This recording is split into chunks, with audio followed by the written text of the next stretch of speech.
quand j'avais 5 ans, mes parents travaillaient, donc ils me laissaient souvent à une voisine qui était caissière dans une salle de cinéma. Et donc je passais des après-midi avec elle dans cette salle de cinéma. Je voyais des films, je ne comprenais rien à l'époque. Mais après, je commençais à voir des films plus attentivement, accompagné de mes parents. Un moment assez important dans ma vie, c'est qu'à un moment donné, j'ai été invité à être partie d'un jury, du jury de la Caméra d'Or à Cannes. Et ça fait que je commence une collaboration juste après avec deux festivals importants de cinéma comme Locarno et Venise. Et voilà, maintenant, c'est 3 ans que je suis ici, à Nyon, à Vision du Réel.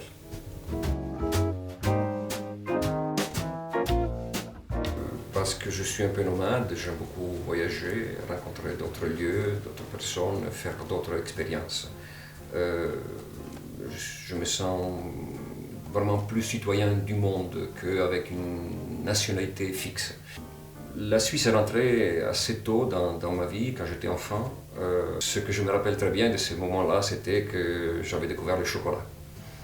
Et après, bien sûr, j'ai découvert d'autres choses. Je les ai découvertes dans d'autres situations. Par exemple, en allant avec mes premières expériences de critique cinématographique à Locarno. Et là, j'ai découvert une autre chose qui pour moi est assez importante, c'est-à-dire l'organisation, la précision, le respect du travail, le sens de la responsabilité. Ce sont toutes des choses qui pour moi sont très importantes et que quelquefois je ne retrouvais pas dans mon pays d'origine.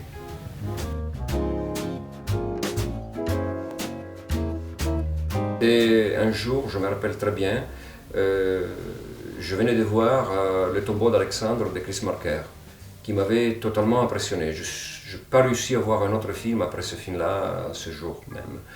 Et je me suis dit, bon, c'est de ce type de cinéma que je voudrais m'occuper. Ça m'intéresse beaucoup plus de tout ce que je vois. Et voilà, je suis arrivé jusqu'ici.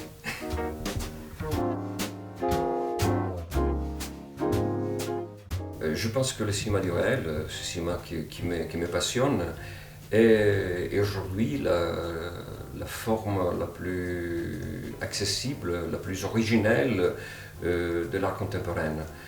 Je pense qu'aujourd'hui, un spectateur qui pose son regard sur un documentaire, après, il ne regardera plus de la même façon un film de fiction.